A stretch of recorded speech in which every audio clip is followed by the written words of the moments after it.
김치, 인삼, 라면. 세계가 한국 농식품에 열광하고 있습니다. 2021년 상반기 농식품 수출액 역대 최고 달성. 미국, 중국, 일본은 물론 동남아와 유럽 입맛까지 사로잡은 K푸드. FTA 20년, 위기를 기회로 바꾼 K푸드의 비결은 무엇일까요?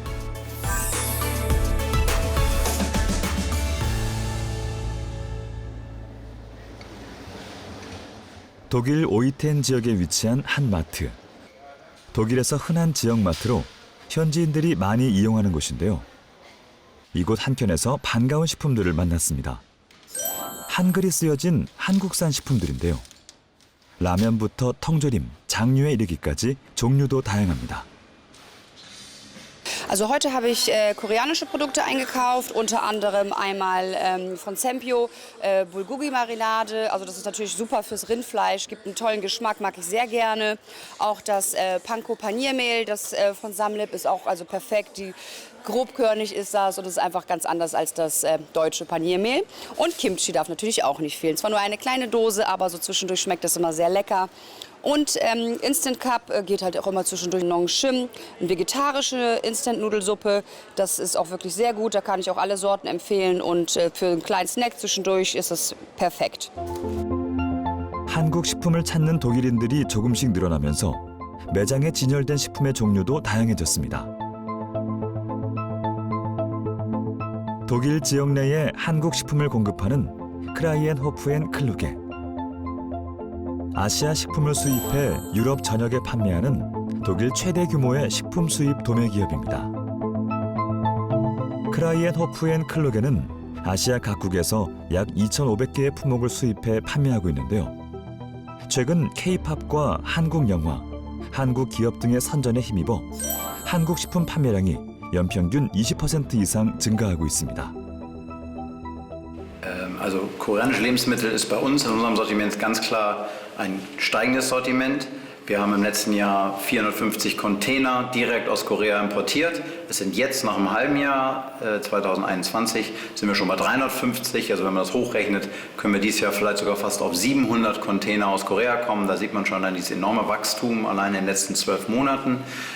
Bei uns in unserem Sortiment ist im Augenblick immer noch Thailand unser Hauptbeschaffungsland. Unser zweitgrößtes Beschaffungsland ist China.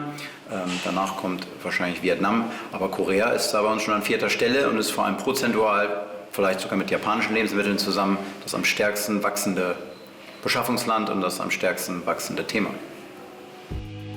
코로나19 이후 한국 식품이 건강하고 안전한 식품이라고 인식되면서 단순 호기심이 아닌 믿고 먹는 식품으로 인지도를 높여가고 있습니다. 특히 코로나로 인해 외출이 줄어들면서 가정에서 간편하게 조리할 수 있는 간편식에 대한 수요가 증가하고 있는데요. 컵라면도 최근 판매가 급증한 품목 중 하나입니다. Ja, also wir haben Wareneingang von Kimchi-Instantnudeln erhalten und neben den typischen im Prüfprotokoll festgelegten Punkten prüfen wir auch zwischendurch entsprechend die Sensorik. Und ich habe eben gerade den sensorischen Test gemacht. Dabei habe ich ja Aussehen, Geruch, Geschmack und Gesamteindruck entsprechend getestet und entsprechend festgehalten. 유럽에서 판매되는 모든 식품에는 소비자가 올바른 선택을 하는 데 필요한 정보를 표기해야 합니다. 유전자 조작식품이나 영양 함량, 알레르기 유발 항원 표기 등 식품 라벨 표기가 엄격히 적용되는데요. 이러한 기본적인 정보가 표기되어 있고 독일 식문화의 트렌드에 맞으면서 제품이 주는 이미지와 맛의 일치 여부가 식품을 수입하는 선택의 기준입니다. Ja, also grundsätzlich ist die Qualität der koreanischen Lebensmittel gut. Wir erhalten weniger Reklamationen von Endverbrauchern und auch weniger amtliche Beanstandungen dahingehend. Meistens sind Reklamationen, die Schärfe betreffen, weil wir es ja nicht gewohnt sind, scharf zu essen. Aber wir wollen ja authentische Lebensmittel aus Korea importieren. Und es gibt viele Kunden, die das wollen, dass wir scharfe Lebensmittel auch hier haben. 독일인들에게는 낯설고 먼 나라였던 한국. 하지만 최근 한국 식품 판매량이 일본을 제칠 정도로 한국 식품에 대한 관심이 증가하고 있습니다. Zum Anfang war es sehr schwer, koreanische Produkte vorzustellen, weil das Land Korea noch nicht so bekannt war. Seitdem wir aktiv im Markt sind, hat man ein sehr großes Vertrauen entwickelt, dass die Produkte, die wir empfehlen, dann auch im Markt ankommen. Und die Einkäufer sind sehr neugierig auf neue Sachen, gerade auf neue Länderküchen, weil andere Länderküchen schon so etabliert sind. Man möchte Neues entdecken und Deutschland ist auch ein Land der Entdecker und darum auch neue kulinarische Genüsse. Und Korea ist natürlich ideal dafür. 미국 빌보드 차트 1위를 달리는 보이그룹 BTS. 아카데미 시상식에서 주목받은 한국 영화 기생충과 미나리에 이르기까지 한국 문화의 힘은 K-푸드에 대한 관심으로 이어지고 있습니다. 또한 코로나19로 인해 면역력 증가에 좋은 음식을 찾는 이들이 늘면서 김치나 인삼, 장류와 같은 한국 전통 음식에 대한 수요도 크게 늘었는데요. 그 결과 올해 상반기 한국 농식품 수출은 역대 최대 실적을 달성했습니다. 코로나19 시대 가장 두드러진 특징은 저희가 파악하기로는 우선은 온라인 비대면 소비 패턴이 굉장히 증가했던 것이 하나가 있고 또 하나는 가정 간편식 등 좀 가정에서 스스로 조리를 해먹는 그러한 수요가 굉장히 증가하고 있다는 것 하나와 또 건강에 대한 관심이 높아지고 있다. 그래서 정부는 작년부터 이 온라인 마케팅 환경 변화에 대응을 하기 위해서 기존에 오프라인으로 하고 있던 다양한 정책 사업들을 온라인 방식으로 빠르게 전환을 해서 지원을 좀 하고 있고요. 또 가정 간편식에 대한 수요가 늘어나는 것에 대응해서는 저희들이 전 세계 분들의 입맛에 맞는 다양한 상품의 개발이라든가 그 다음에 한류와 연계된 다양한 마케팅들을 추진을 하고 있고요. 김치나 인삼, 또 장류 같은 그런 우리 전통식품의 기능성에 대한 연구를 계속해서 추진을 하고 그 기능성의 효능이 세계적으로 알려질 수 있도록 그렇게 좀 마케팅을 하고 알리는데 노력을 계속해서 기울이도록 그렇게 하겠습니다. 2002년 한국과 칠레의 FTA를 시작으로 현재 우리나라는 전 세계 57개국과 17건의 FTA가 발효 중입니다. 자유무역협정은 국가 간의 상품이나 서비스 교역에 대한 관세와 무역 장벽을 철폐하는 협정입니다. 우리나라 상품을 해외로 수출할 때 관세가 사라져 상품 가격을 낮출 수 있는 것이죠. 반대로 해외에서 상품을 저렴하게 들여올 수도 있습니다.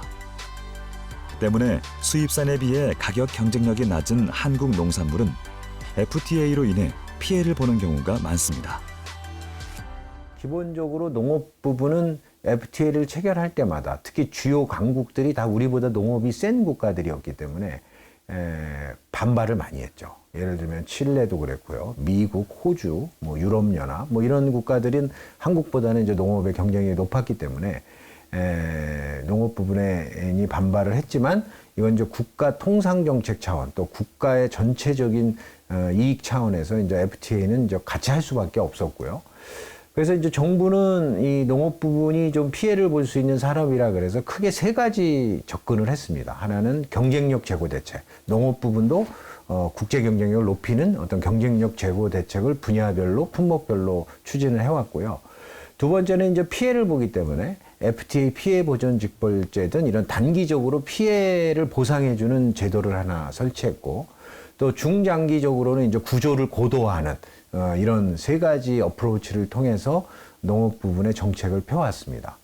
근데 이를 평가하자면 나름 일부는 성과를 본 부분도 있지만 큰 틀에서 보면은 사실은 그 정부가 표명한 것보다는 농업 부분의 대책이 좀 부족했다.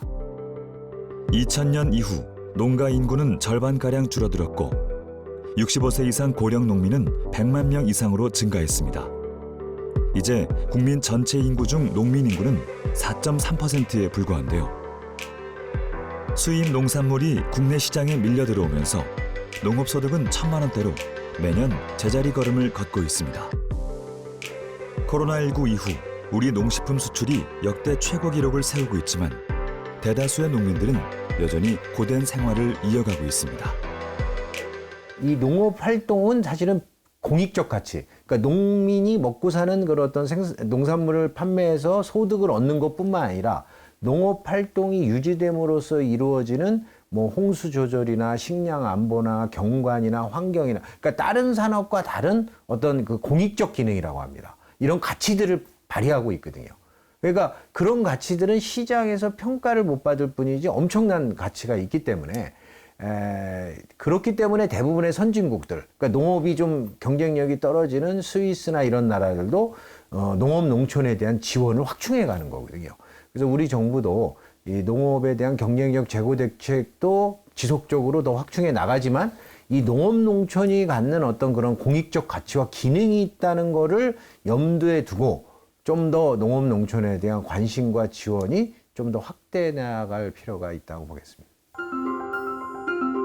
지속 가능한 농업을 위해서는 농가 소득을 높일 수 있는 판로 확대가 중요한데요. 제주도에 위치한 대형 프랜차이즈 커피숍에서 그 해답을 엿볼 수 있습니다. 이곳에서 판매하고 있는 디저트 메뉴인데요. 모두가 지역에서 생산되는 농산물을 활용해 만들어졌습니다.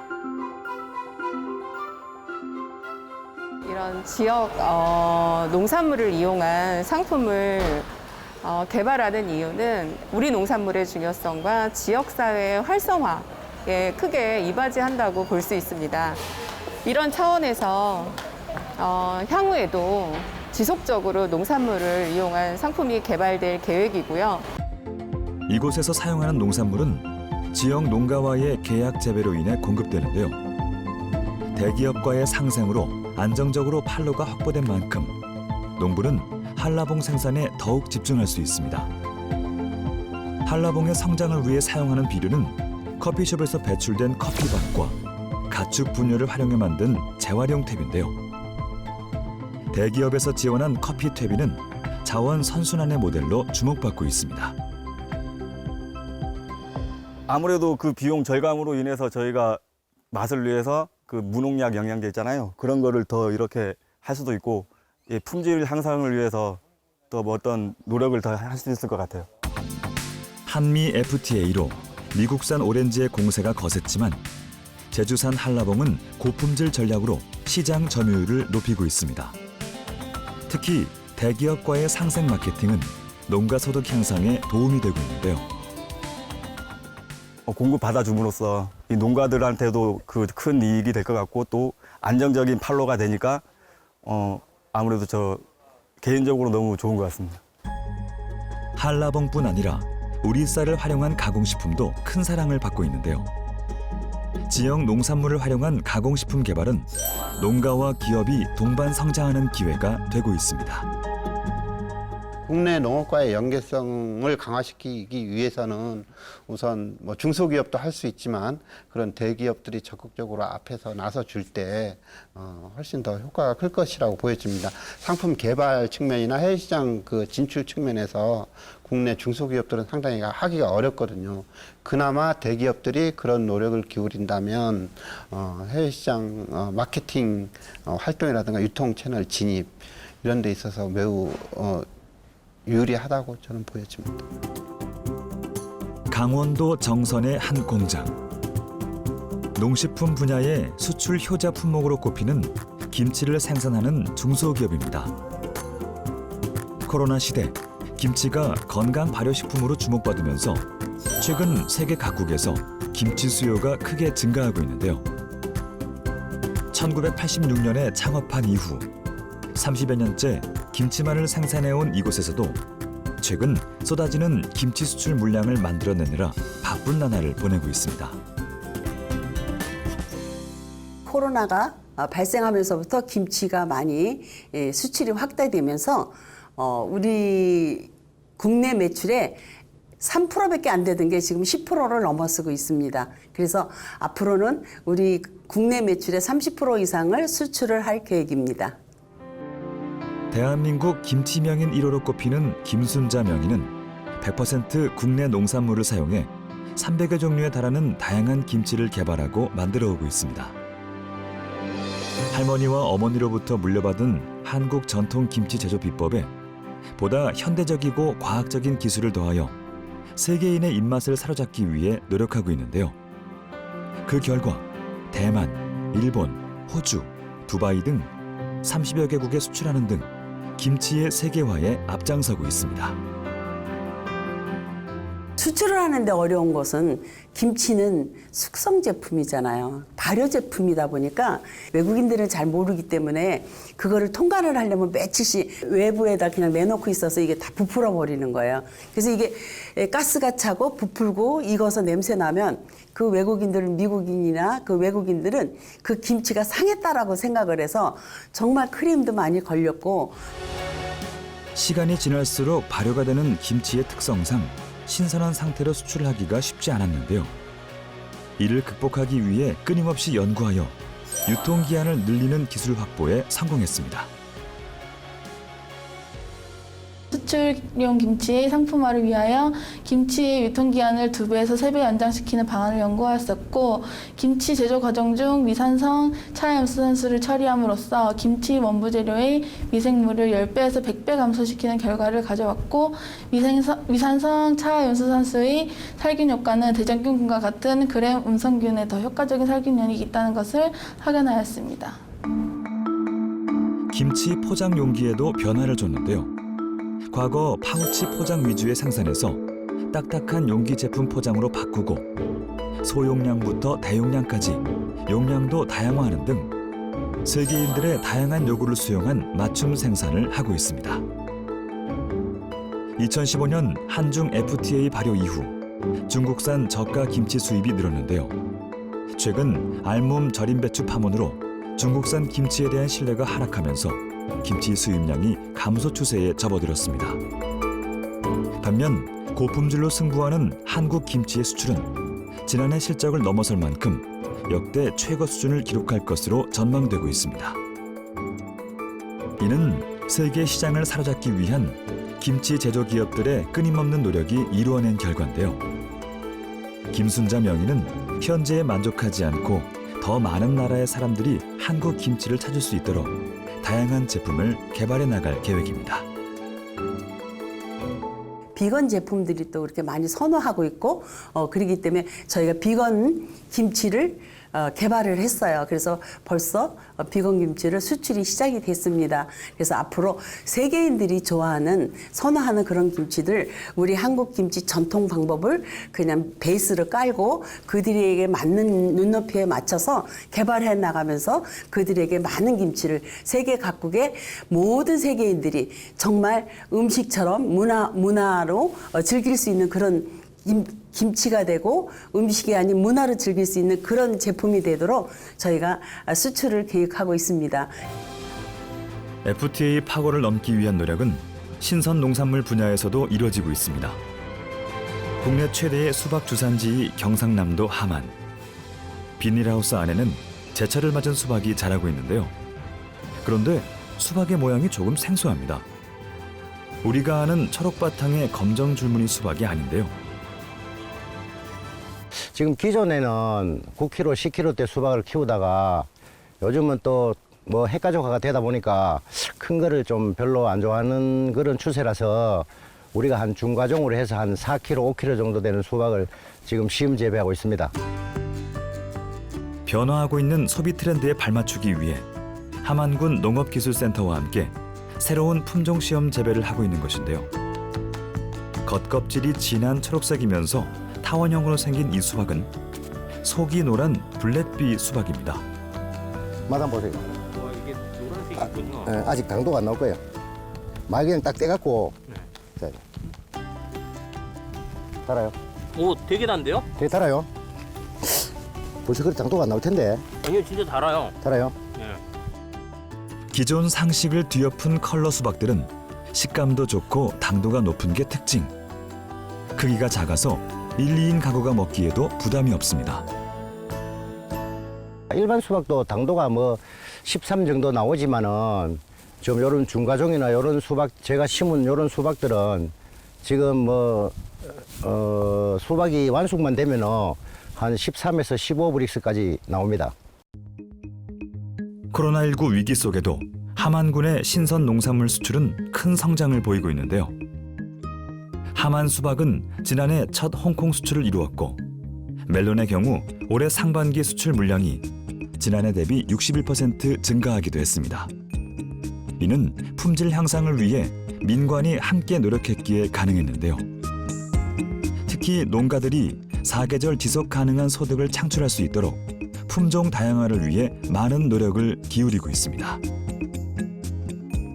하마는 수박이 제일 먼저 시작되는 곳입니다. 그래서 12월부터 6월까지 수박이 재배를 하는데 이제 타 시군과 이제 경합이 되는 곳이 한 5월, 6월 이제 후작에 수박들이 경합이 많이 돼서 그 시기에 농가 소득을 올리려고 하니까 이제 새로운 품종, 그다음에 다른 지역에서 하지 않은 새로운 것들을 저희가 이제 많이 보급을 하려고 노력을 하고 있어요. 그 시기에 농가 소득의 안정을 위해서.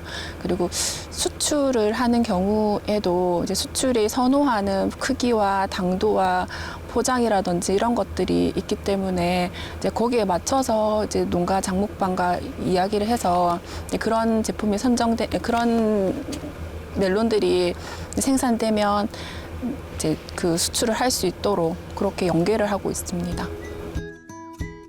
파프리카나 딸기 재배에 많이 사용되는 수경 재배 농법을 멜론에 적용하려는 노력도 이어지고 있습니다. 땅을 직접 파서 모종을 심어야 하는 기존의 토양 재배와 달리 수경 재배는 작물이 자라는 배지 위에 모종을 얹어주기만 하면 됩니다.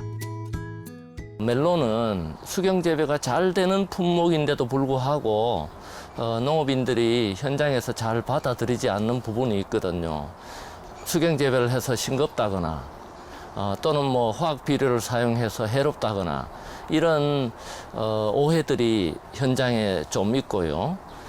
그래서 저희들이 그 2018년부터 수경 재배에 대한 연구를 계속 하고 있었고 그 결과를 농업 현장에 이 농가도 마찬가지입니다만 이 농업 현장에 계속해서 투입을 하고 있죠. 관을 통해 영양분을 공급하는 수경 재배는 노지 재배에 비해 노동력이 적게 들고 멜론의 품질을 균일하게 유지할 수 있습니다. 병해충으로부터도 비교적 안전해 수확량을 극대화할 수 있습니다. 아주 타이트하게 재배를 하면 4번까지도 가능하지만 대부분 3회, 3번 정도 이렇게 생산을 해내고 있고요. 수출 농가의 경우에도 하우스가 여러 동이 있으면 그 중에서 구획을 나누어서 3분의 1, 3분의 1, 3분의 1 이렇게 보름 간격이나 한 달 간격으로 먼저 시작하고 먼저 따고 먼저 또 다시 심고 이렇게 하는 이런 농가들이 많아요. 그래서 많게는 3회, 적게는 2회 정도를 생산을 한다고 보시면 됩니다. 3년여의 연구 끝에 멜론 수경 재배 기술 개발에 성공한 농촌진흥청은 이 기술을 매뉴얼로 제작해 농가에 보급할 계획입니다. 수경 재배는 뭐 어쨌거나 물과 양분이 정확하게 공급이 되기 때문에 내가 원하는 만큼 쉽게 키워낼 수 있다는 거죠. 당연히 품질도 훨씬 더 높일 수 있고요. 보름이나 뭐 20일 정도의 유통기간 중에 그렇게 상품성이 떨어지거나 그렇지 않기 때문에 그런 부분은 크게 문제가 되지 않는다고 보고요. 수경 재배가 보급이 확대가 되고 하면 수출량은 당연히 늘어날 거라고 생각을 합니다. 해외로 수출되는 신선 농산물의 경우 무엇보다 신선도 유지가 관건인데요. 전라북도 완주에 위치한 국립원예 특작과학원에서는 국내 농산물이 수출되는 기간 동안 어떻게 하면 신선도를 유지할 수 있을지 그 방법을 연구하고 있습니다. 이산화탄소랑 이산화염소수를 동시에 처리하는 동시복합장치예요. 이산화염소수는 부패 방지에 효과가 좋은 걸로 나타나고 CO2 같은 것도 이제 과실에 농도를 증식시켜서 이제 딸기나 토마토의 무름을 줄여주는 걸로 나타나고 있거든요. 그래서 이 두 가지를 동시에 복합시켰을 때 처리했을 때 이제 많이 신선도가 더 많이 증진될 거라 생각하고 이 처리기를 이용해서 지금 이 기술을 이용하면 딸기의 물러짐과 부패를 20%가량 줄일 수 있습니다. 또 저온에서 딸기의 신선도를 기존 10일에서 14일가량으로 연장시킬 수 있습니다. 육종이라든가 생산 재배 쪽에는 거의 전 세계에서 1, 2위를 다투고 있는데 품질 관리 기술은 상대적으로 농업 선진국, 강국인 네덜란드나 뉴질랜드, 미국 등에 비해서는 상당히 떨어진 수준입니다. 그럼에도 불구하고 저희 그 수확관리 분야 저희장육동과에서는 그동안 많은 기술 개발을 해왔고, 근데 사실 그 기술 개발된 것들이 현장에는 아직 적용이 미미한 상태에 있고 앞으로 적용을 많이 하려고 노력을 하고 있습니다. 농산물 신선도 유지 기술은 농산물 판매 기간을 늘려줄 뿐 아니라 출하 시기를 조절해서 농산물을 높은 가격에 판매될 수 있도록 하거나 거리가 먼 나라까지 유통이 가능하도록 해 수출국을 다변화하는 데 도움이 됩니다. 딸기는 수출 딸기에 적합한 기능성 MA 용기입니다. 딸기도 사람처럼 숨을 쉬는데 호흡을 원활하게 해주는 물질을 이 용기 안에 흡착을 함으로써 호흡하면서 나올 수 있는 이산화염소, 에틸렌 가스를 흡착하여 호흡을 원활하게 해주고요. 그리고 보시는 것처럼 뚜껑이 다 밀폐가 되어 있어서 증산 억제에도 굉장히 효과적입니다. 그리고 난자 형태로 되어 있기 때문에 딸기 물러짐을 억제하는 데도 굉장히 효과적인 용기라고 할 수 있습니다. 선박 수출 시 물러짐 등으로 클레임이 발생했던 포도는 MA 포장 기술이 적용되었습니다. 수출용 포도의 경우에는 이렇게 MA 필름과 유황 패드를 이용해서 포장을 하게 되면 부패를 일으키는 잿빛 곰팡이균이 억제돼서 품질이 오랜 기간 유지되는 효과를 얻을 수 있습니다. 어느 정도 오래 가나요? 기존의 저장보다 2배 이상 오래 유지되는 효과가 있죠. 예. 이렇게 포장하는 작물이 포도 말고 또 다른 것도 있나요? 유황 패드 경우에는 수출용 포도에 많이 이용을 하고 있고요. 지금 연구 중인 걸로는 블루베리를 수출하거나 할 때도 적용 가능한지 연구 중에 있습니다. 이처럼 품목별 특성에 맞는 포장 기술 개발은 우리나라의 신선 농산물 수출 품목을 늘리고 수출국을 다변화하는 데 큰 도움이 됩니다. 선도 유지 기간을 늘리면서 기능적인 포장재 또는 기능적인 용기 이런 것들을 품목에 맞게 적용을 하고, 또 농산물은 그 자체로 부패를 하기 때문에 부패 미생물을 제어할 수 있는 그런 시스템을 저희들이 만들려고 노력하고 있고, 향후 2, 3년 내에는 이런 것들이 셋업이 되면 가장 먼 나라인 미국이나 유럽까지도 신선 농산물을 수출할 수 있는 길을 저희들이 열 수 있다고 생각하고 있습니다. 이러한 노력 덕분일까요? 한국 농식품의 전통적인 수출 시장은 일본, 중국, 미국인데요.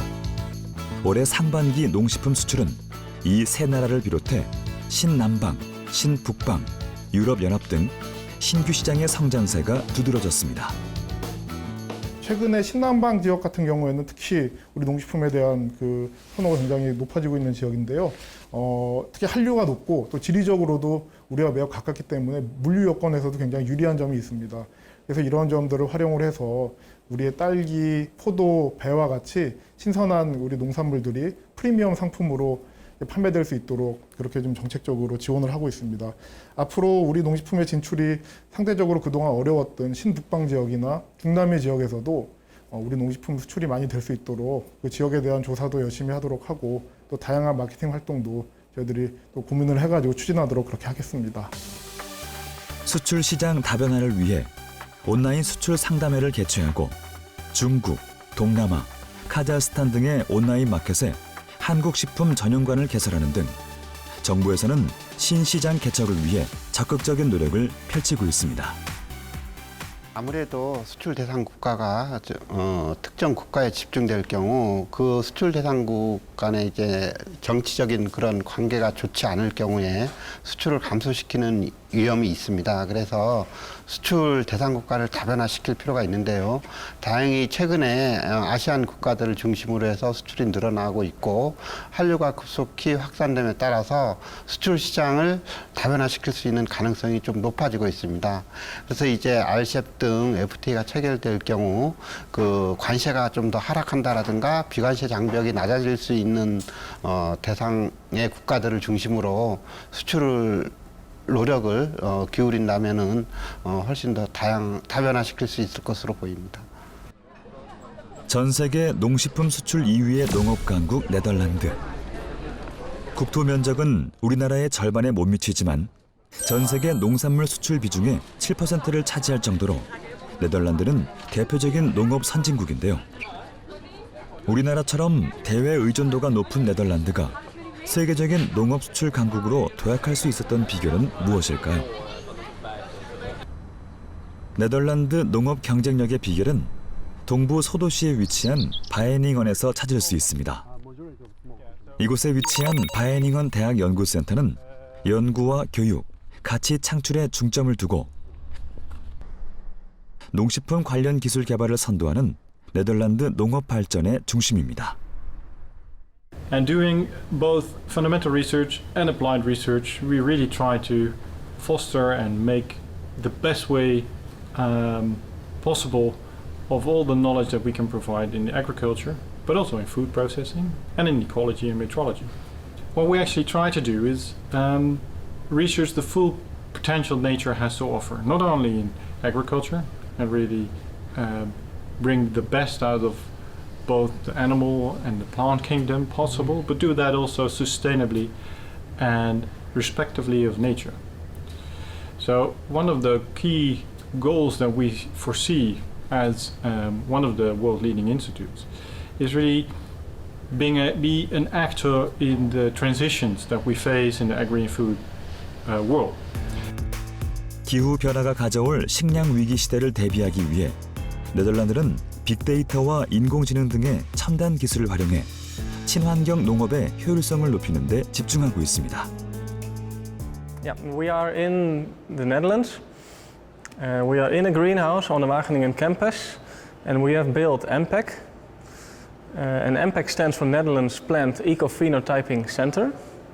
So it's actually a research center with a focus on measuring plant performance. So if I look around, we have plants around me growing, and we have all kinds of high-tech tools that constantly measure how these plants grow, how tall they are, if they get sick, how many leaves they get, how many flowers they make. Those kinds of aspects are automatically measured here. 물과 온도 등 환경 조건의 미세한 변화가 식물 성장에 어떠한 영향을 미치는지 모든 데이터를 수집하고 기록합니다. 수집된 데이터와 기술들은 미래 농업을 연구하는 이들에게 훌륭한 연구 자료가 됩니다. MPEC is offering large-scale screening where we collect an enormous amount of data of the plants over time, which was simply undoable a few years ago.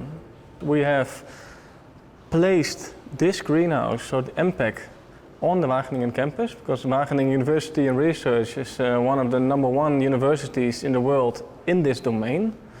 And we wanted to bring a very high-tech facility very close to those researchers. So we wanted to bring the high-tech tools close to the brain power of this university, and in that way make sure that all these researchers get access to the plants that are being studied by these tools. Yeah, so we've seen around the world that climate change is really affecting food production. So within MPEC, we are able to study the response of plants in, you could say, future scenarios of what I said, drought, or maybe salinity stress, or even water stress, nutrient stress. All kinds of stresses can be validated here on crops, so we can prepare our crops for these climate change scenarios. 이러한 최첨단 농업을 배우고 연구하기 위해 전 세계 인재들이 바에닝언 대학을 찾고 있습니다. 인재들이 모여드니 세계적인 기업들이 이곳에 자리를 잡았습니다. 바에닝언이 농업의 실리콘밸리로 불리는 이유입니다. 바에닝언 대학은 학교뿐만이 아니라 연구기관 그리고 식품 관련 기업들이 다 연계되어 있는 푸드밸리가 엄청 큰 네트워크를 형성하고 있거든요. 그래서 강사님들도 교수뿐만이 아니라 실제 연구진 또는 뭐 기업의 비즈니스 리더가 그 강의를 주도하고 있는데 그런 면들이 굉장히 대단해서 전 여기 오게 됐습니다. 현재의 농업은 기술 혁신과 시스템의 변화 없이 생존할 수 없습니다. 바에닝언 대학연구센터는 최첨단 기술로 전 세계 농식품 산업 혁신을 주도하고 있습니다. And the major transitions that are taking place right now are, of course, going towards a more circular world.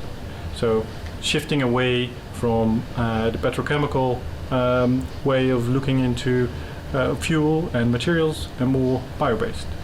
The second transition is the protein transition. So shifting away from massive consumption of meat and go towards a more plant-based diet for affluent countries. Because the Netherlands, as is Korea, we're very well fed and we really like our meats. But for a health benefit, it might be very handy to cut a little bit on the meat, but especially on an ecological perspective, we really try to make a better for the future in the protein transition. And the third major transition that we face in agriculture currently is the inroads of high tech and digitization. So also software and AI come into play in the agri-food world. So these three major transitions are driving our current strategic plan for the upcoming years and be an actor for change together with many other stakeholders and drive for a more sustainable way of agriculture and consumption in the food business. 2004년 네덜란드 정부는 이곳을 푸드밸리라는 식품 산업 클러스터로 지정했습니다. 학교와 기업, 연구기관이 서로 협업하여 미래 농식품 산업을 이끌어 나갈 수 있도록 체계를 마련한 것입니다. Food Valley was established in 2004 and the purpose was to stimulate innovation in the agri-food sector, especially focused on small and medium enterprises. And over the years it has developed as a large network, worldwide network, and as a marketing platform for agri-food innovations nationally and internationally.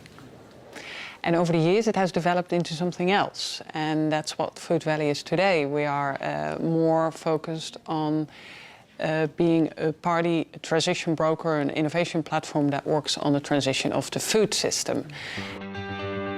지속 가능하고 건강하고 안전한 식품 생산은 혼자서는 해낼 수 없습니다. 푸드밸리 재단은 바이닝언 대학과 스타트업, 소기업과 대기업들 간의 전략적 협업을 추진하여 서로 시너지를 낼 수 있도록 돕는 징검다리 역할을 하고 있습니다. Is also an innovation support that Food Valley offers. What we notice is that in order, as you all know, in order to innovate, you need to experiment, you need to validate, you need to test. But testing is costly, so it's high capital expensive. So you need to. Some people can't afford it. So what we do, we work together with the ecosystem to make sure that people start sharing the facilities that are stand idle, that people don't use. So they start sharing, and we help people to find those facilities by providing a large database with that we already have 300 research facilities and 50 test facilities in that database from random people and organizations in that ecosystem. And people started sharing those because that is obviously a way to accelerate and optimize your productivity. 푸드밸리 재단의 지원 시스템은 기술은 있지만 자본이 부족한 스타트업들이 성장할 수 있는 기회를 제공해 줍니다. 수직 농장 자동화 기술을 보유한 기업인 팜벤트 역시 푸드밸리를 통해 기회를 얻고 있는데요.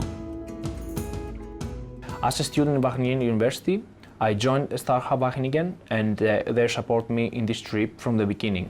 We also acquired our first funding from the Startup Wageningen, and in order to prove ourselves and make our prototype in order to have the first pilot soon in September. 식물의 성장부터 수확까지 로봇 자동화 시스템을 구축하는 것이 팜벤트의 핵심 기술입니다.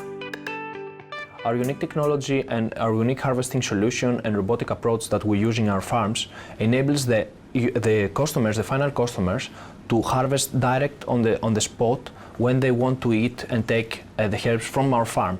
So we have an automated solution. It's like a vending machine, and we can have harvest on demand. 2019년 푸드밸리의 매출은 약 66조 원.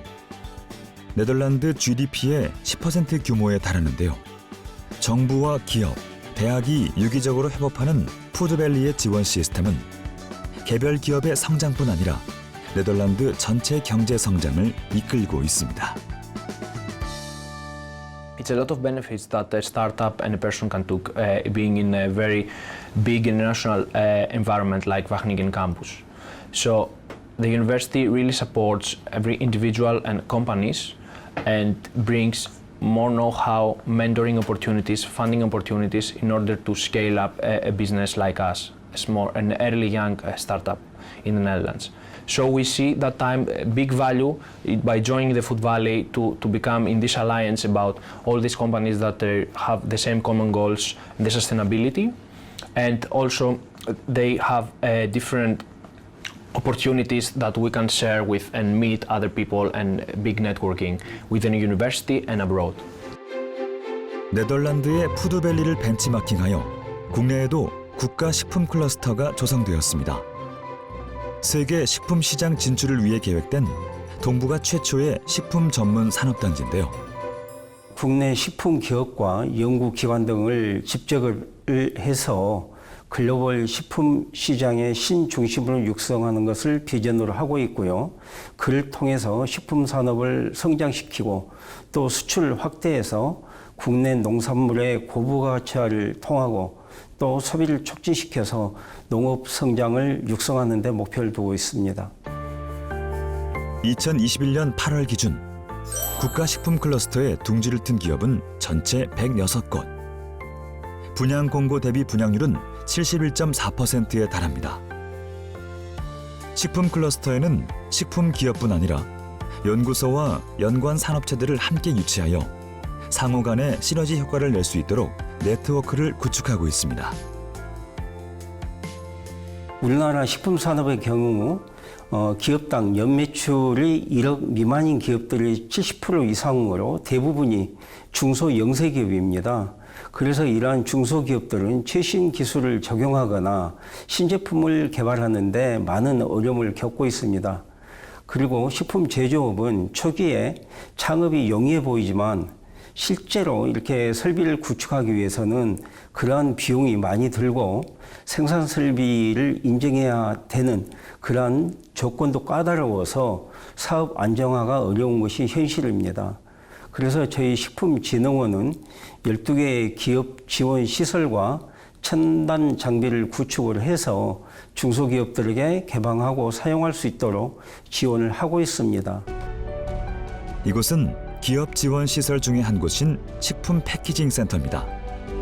친환경성, 안전성 등 글로벌 트렌드에 맞는 포장재를 연구하고 설계하며 평가하는 국내 최초의 식품 포장 전문 기관입니다. 네, 이 장비는 생분해성 평가 시험기라는 장비고 현재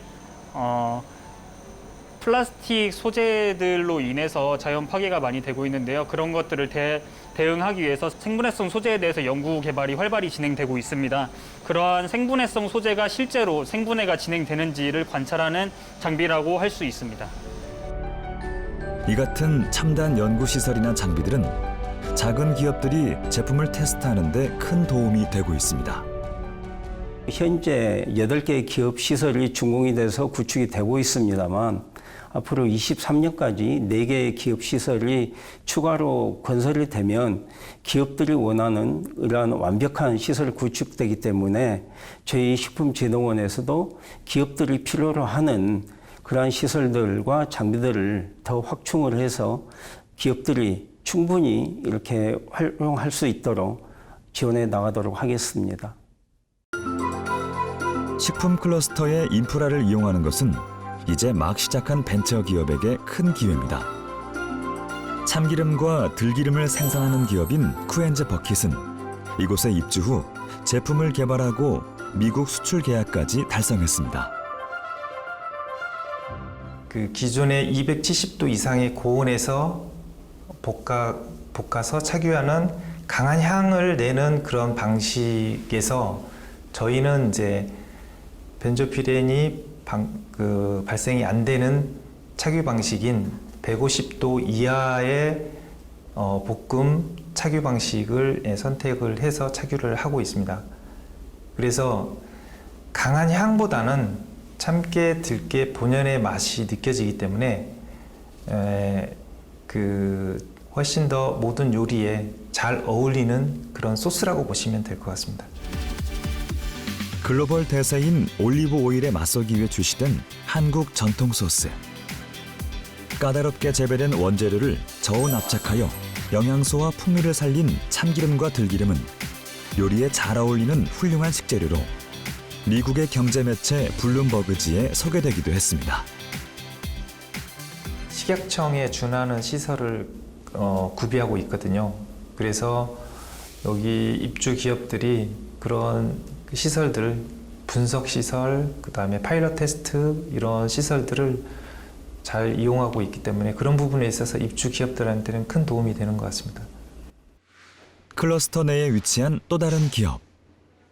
대표님 여기는 뭐 하는 데인가요? 네, 이것은 이제 우리 농산물 젤라또 제품을 생산하는 해석 공장입니다. 사과와 비트 등 우리 땅에서 자란 농산물을 사용해 아이스크림을 만들고 있는데요. 이게 저희가 공정무역으로 수입된 비정제 유기농 원당입니다. 일반 설탕하고는 이 모양 자체도 좀 차이가 있죠. 건강한 디저트를 만든다는 신념으로 몸에 좋은 우리 농산물만을 엄선해서 아이스크림을 만들고 있습니다. 우리 농산물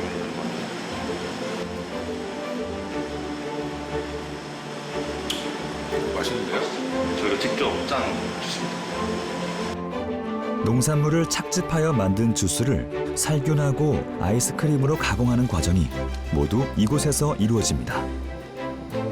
클러스터 내의 장비들을 활용할 수 있어 시제품을 만드는 일에 부담이 없습니다. ABC 젤라또 완성됐습니다. 젤료는 지난해 벤처센터 입주기업 사업평가 우수기업으로 선정될 만큼 입주기업 중에서도 지속적인 성장을 이뤄내고 있습니다. 원물에 대한 1차 가공을 저희가 직접 하기 때문에 거기에 대한 모든 시설을 저희가 갖출 수가 없습니다. 근데 지금 파일럿 플랜트에서 어떤 저희가 분쇄 아니면은 급냉, 건조 이런 시설을 통해 가지고 1차 가공에 도움을 받고 있고요. 그다음에 패키징 센터를 통해서는 저희 상품 외포장, 내포장 그리고 저희는 아이스크림 제품이다 보니까 저희가 드라이 아이스 패킹해가지고 녹지 않게 고객님들한테 보내드려야 되거든요. 그래서 작년에는 이제 패키징 지원 사업을 통해가지고 아이스박스도 저희가 특허도 내고 새롭게 제작하고 그랬습니다. 마케팅 채널이 많지 않은 중소기업들은 힘들게 개발한 상품을 소비자들에게 판매하는 일도 쉽지 않은데요. 진흥원에서 진행한 마케팅 지원을 통해 올해는 지난해 대비 200% 이상의 매출을 달성하기도 했습니다. 아무래도 어려운 거는 저희가 이제 시작하는 스타트업이고 하다 보니까 이제 현재 지금 저희가 데스밸리를 걷고 있다고 생각하고 있어요. 이제 작년에 제품이 나왔고 거기에 대한 아무래도 마케팅적인 것들이 작은 회사다 보니까 저희 마케팅 인원 2명과 제가 함께 지금 마케팅을 하고 있는데 코로나 때문에 전 일정이 한 3, 4개월 밀렸습니다. 근데 진흥원에서 이제 쿠팡에서 푸드 어택이라는 행사를 진행해 주셨고요. 저희가 쿠팡의 1, 2, 3차 제품을 완판을 하면서 현재는 이제 저희가 직접 제품 코드를 받고 저희가 직접 쿠팡에 납품하고 있습니다. 그래서 진흥원에서도 그런 판로 개척 사업들을 지속적으로 연계해 주시고 계셔서 저희 같은 어떤 중소기업들, 이 식품벤처센터에 있는 업체들이 아주 큰 도움을 받고 있습니다. 국가식품 클러스터는 향후 고용 2만 2천 명, 매출 15조 원, 수출 30조 원 규모 달성을 목표로 하고 있습니다. FTA로 인해 위기를 겪는 농업 문제를 해결하고 나아가 식량 산업을 선도하는 산업단지로 조성할 계획입니다. 많은 농식품 기업들이 이 식품 클러스터에 관심을 갖고 입주를 해줘야 되겠고요. 또 그 정부나 또 거기 그 클러스터에 있는 연구소나 이런 그런 기관들은 이 기업들이 원하는 기업 지향적인 어떤 R&D나 품질 검사나 또 어떤 기업이 원하는 어떤 그 기업 지향적인 어떤 그 연구 개발에 대한 충족이 우선 필요하다고 보고요. 그래야만 또 선순환에서 기업도 더 많이 오고 또 연구도 더 활성화되고 이런 선순환이 이루어지리라고 보겠습니다. 글로벌 트렌드에 맞는 고품질의 농산물 생산. 세계 식문화를 이끄는 혁신적인 농식품 개발은 한국 농업에 새로운 활로를 열어주고 있습니다. 코로나로 인해 세계가 주목하는 K푸드. 이 기회를 발판 삼아 미래 세계 농식품 시장을 이끌어가는 K푸드가 되길 기대해 봅니다.